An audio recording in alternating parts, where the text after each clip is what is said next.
आज आपण बनवणार आहे तांबडा पांढरा रस्सा। तर हे दाखवल्याप्रमाणे साहित्य सगळं घ्या तुम्ही। नंतर एक कढई घेऊन छानसं खरपूस भाजून घ्या ते।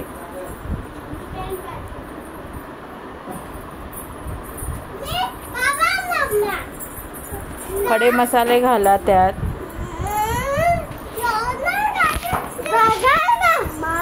नंतर एक मिक्सीचा जार घेऊन त्या मिक्सीच्या जार मध्ये सगळं साहित्य घालून बारीक करून घ्या। चांगलं बारीक पेस्ट करून घ्या। बारीक पेस्ट करून घेऊन आता आपण चिकन मॅरिनेट करूया। दाखवलेल्या साहित्याप्रमाणे सगळं साहित्य घेऊन नंतर आता आपण एका पातेल्यात तेल घेऊन फोडणी घालू। चिकन घाला,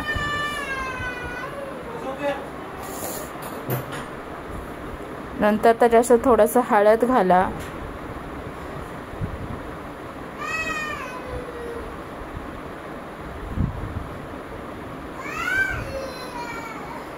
चिमूटभर मीठ घालून आणि वाफेवर शिजवून घ्या। नंतर थोडं अद्रक लसूण पेस्ट घाला आणि वाफेवर शिजवून त्यात गरम पाणी घालून उकळी आणा। चिकन चांगलं शिजू दे। नंतर आपण ते वाटण करूया। केलेलं कांदा, टोमॅटो आणि सगळे मसाले घेऊन फोडणी घालूया।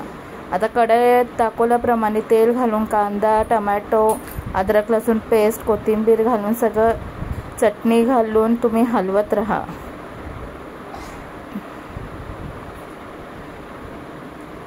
तुमच्या चवीप्रमाणे तुम्ही तिखट आणि मीठ घाला। नंतर ते वाटलेलं वाटण घालून चांगलं तेल येईल तोपर्यंत आपण परतूया। हलवत राहा म्हणजे करपणार नाही खाली। थोडं थोडं पाणी घालून चांगलं तेल येईल तोपर्यंत आपण ते हलवूया। आता ते आळणी केलेले चिकन मध्ये आपण ते सर्व मसाले भाजलेले घालून हलवूया। बघा किती छान झालेला आहे रस्सा, उकळत आहे। आता आपण सुकं करू। त्यात चिकन घालूया।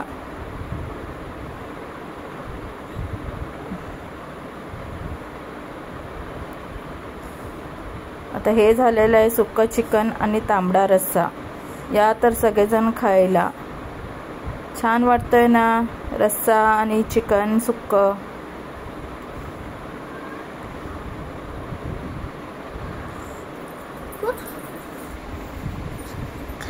किती छान कलर दिसत आहे बघा मंडळी, या खायला।